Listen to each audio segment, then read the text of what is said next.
So isn't this the truth right now? Science isn't replacing spirituality, it's revealing Oh, I love this quote. it.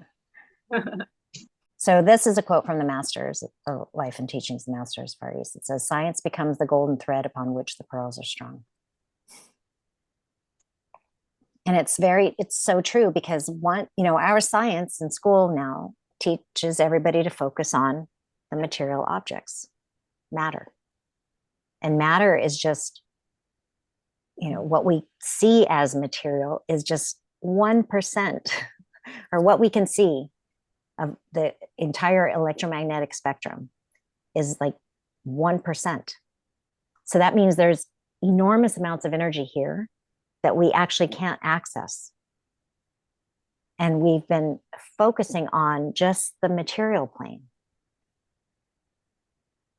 And when even our health, right? Our health, we're just focusing on the molecules, DNA, proteins, RNA, toxins, right? But we're not focusing on the energy within the body, or that's creating the body, the field of energy that's creating the body. And our physics has been primarily focused on just matter, right? They forgot the field from which matter is arising. And so when our science focuses only on the material, then we teach this to our children. And so our children only focus on the material. Our population only focuses on the material. But now with this new science, specifically from Nassim Haramein, and many others are, understanding this, but don't have the physics worked out like Nassim does. Okay, so Nassim Haramein at the International Space Federation has unified the two fields of physics.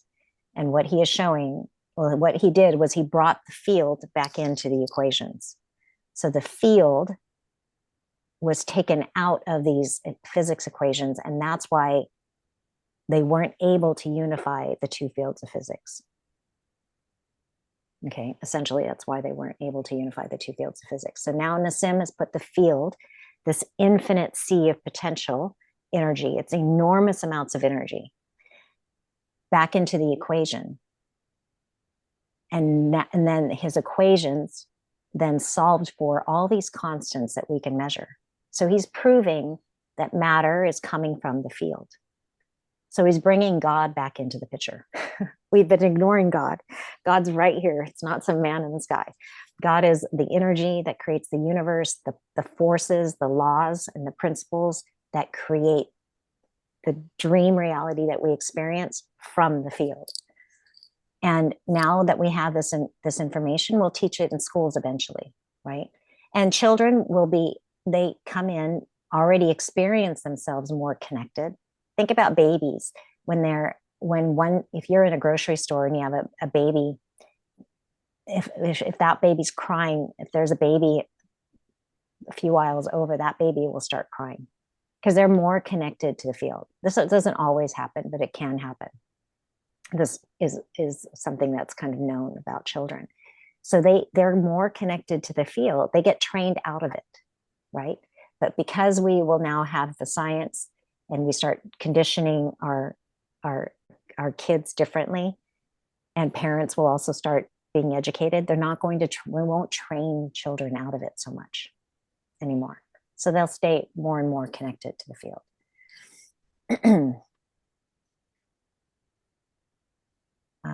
So let this be the lens through which we view it all. Spiritual truth, lived experience, and advanced physics are not separate threads. They are pearls on the same string, revealing the original design.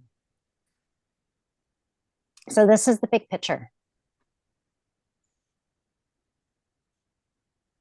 It's one thing manifesting as many. Just like when you have a dream at night, that entire dream reality, the objects in the dream, your physical body in the dream, the empty space between you and the objects in the dream, that's an illusion happening inside your field of awareness, your consciousness. Okay, so I'm going to use consciousness and awareness as the same thing. So the more in alignment we are with this, the more we start to identify ourselves as this light,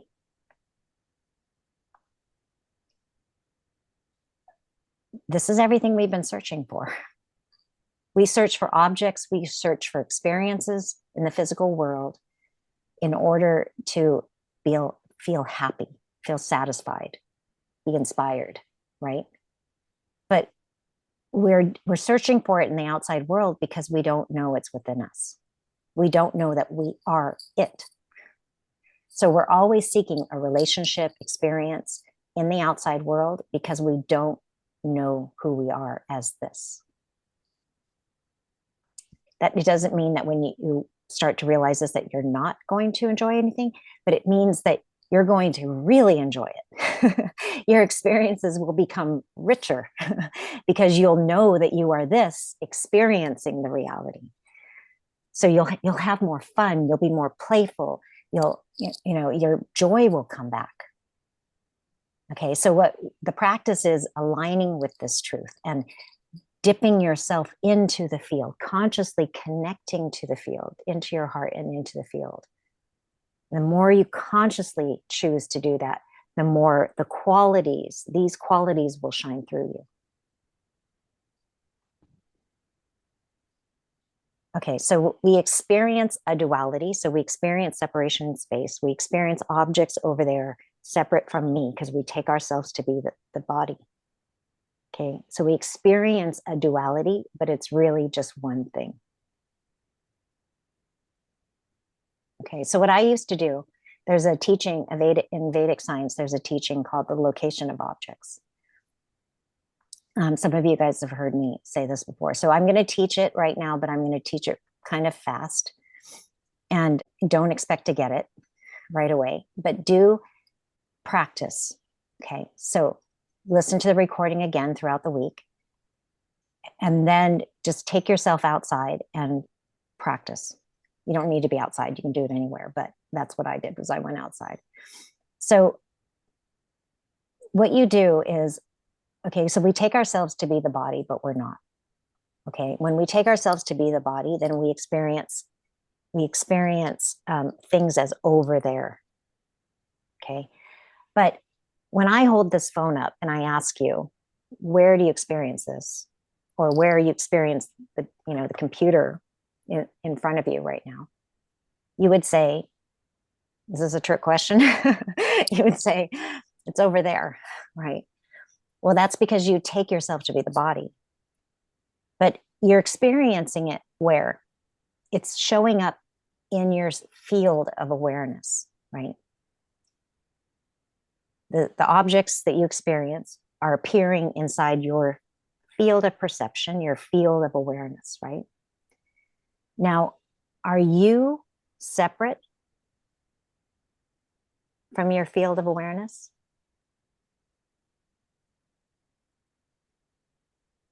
Or are you a field of awareness? Do the objects appear above your awareness or below your awareness? Or do the objects appear in your awareness? And are you different than your awareness? The point of this is to show you that you are a field of awareness and everything you see is appearing inside of you. When your conscious mind makes sense of that and can experience that, you will see how you are connected to everything.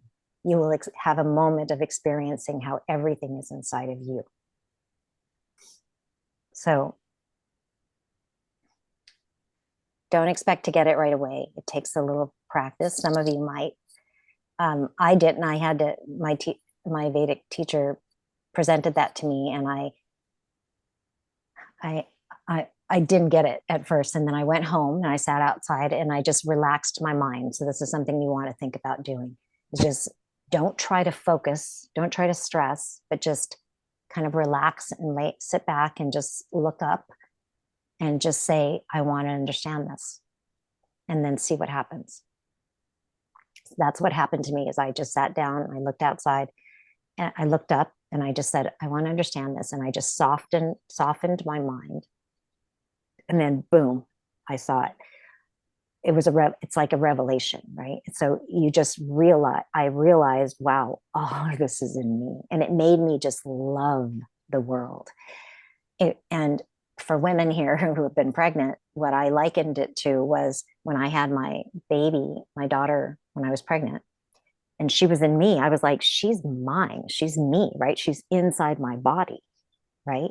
So when I realized that I'm awareness and all of this is appearing in me, it just made me love. I was like, oh my God, this is in me. Like, this is me. So would you harm your world if it's you? You wouldn't harm your world, right? You wouldn't do any harm to anything that's appearing inside of you if it's you.